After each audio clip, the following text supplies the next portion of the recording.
सनातन के विराट परमेश्वर, हम आपका धन्यवाद करते हैं, हम आपकी आराधना करते हैं बाप।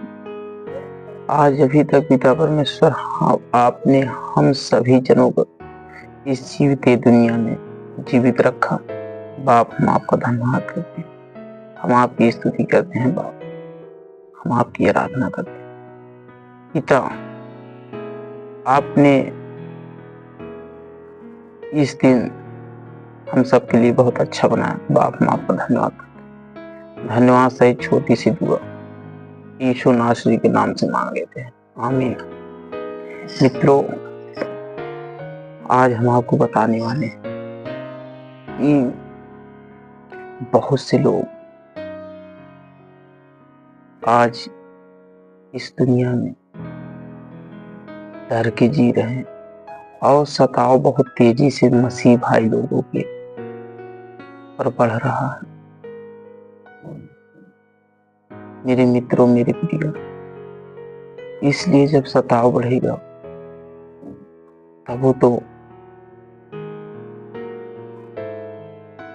तभी हम पर आशीष की बारिश होगी। और आज कई जगह मसीह लोगों पर बहुत सताव है, बहुत ताने सुनने मिलते हैं। तो मेरे प्रियो, आपको इन सभी चीजें सुन घबराना नहीं है, ना किसी को कुछ बोलना है, ना किसी को कुछ कहना है, क्योंकि अगर हम आप उनको भी कुछ बोल देते हैं तो हम आप भी उनकी तरह हो जाते। इसलिए हमको ना तो उनको कुछ बोलना है, ना कहना है, और प्रभु का सब छोड़ देना है, क्योंकि हमारा पिता जीवित है, वो सब खुद न्याय करेगा। हमारा बाप जीवित है। इसलिए हम आप सभी को बताते हैं कि ऐसी चीजों पर ध्यान नहीं देना है, क्योंकि संसार अपनी ओर आपको बहुत खींचने की कोशिश करेगा। इसलिए संसार की तरफ आपको ध्यान नहीं देना है, आपको आगे बढ़ते रहना है। आपको मसीहत में आगे बढ़ने के लिए और बहुत बड़ी बड़ी कठिनाइयों का सामना करना पड़ेगा। इसलिए मेरे प्रियो, आपको डरना नहीं है।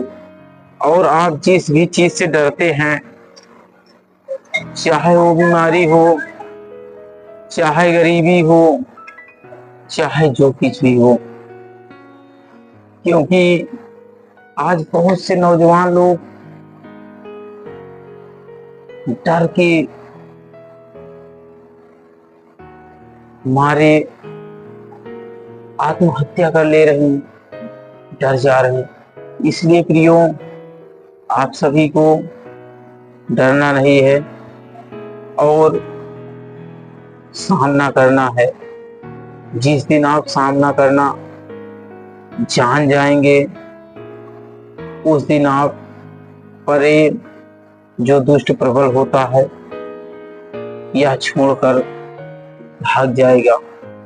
इसलिए मित्रों, हम आप सबको बताते हैं कि आज बहुत से लोग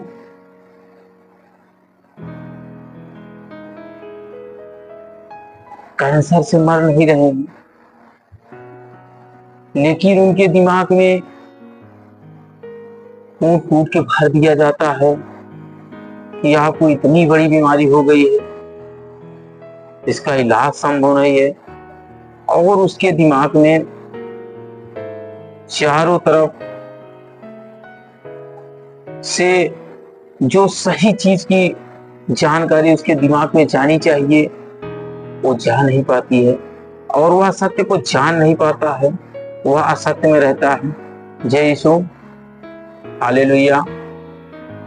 इसलिए मित्रों, वह उसी दुष्ट की ओर बढ़ता चला जाता है।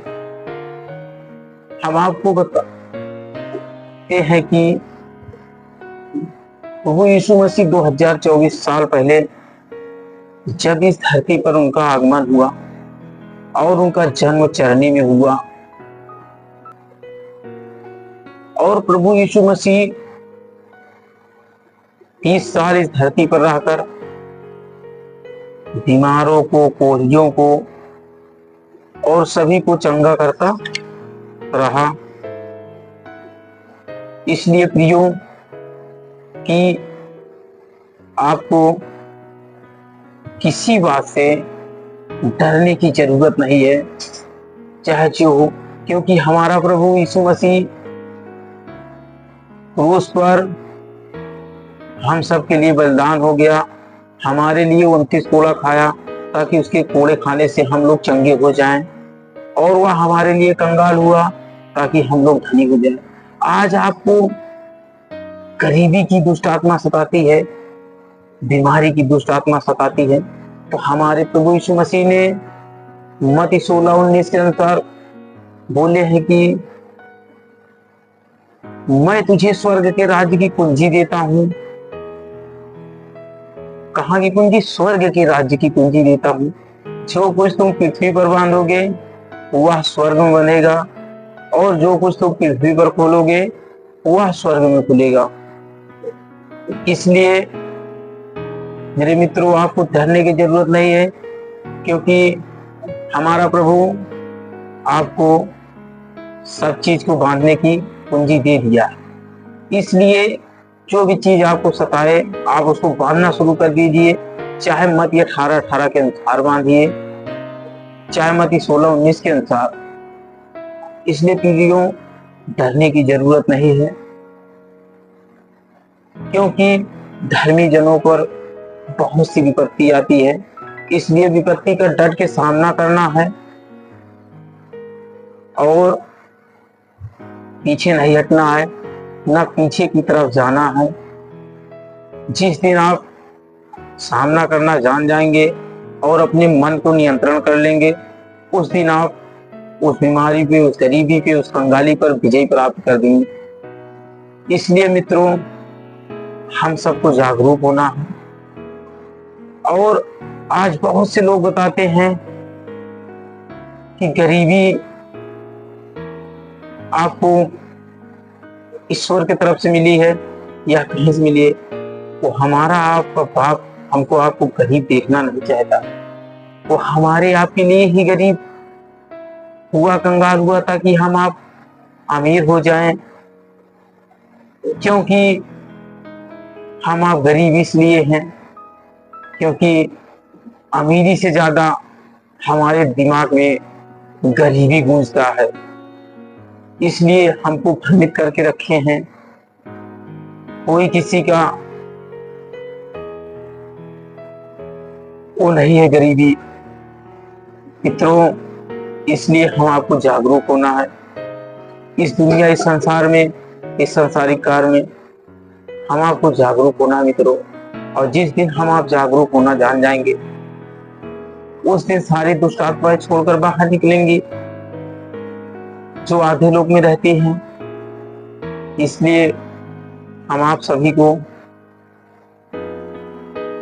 जागरूक होना है। और जागरूक कैसे होंगे?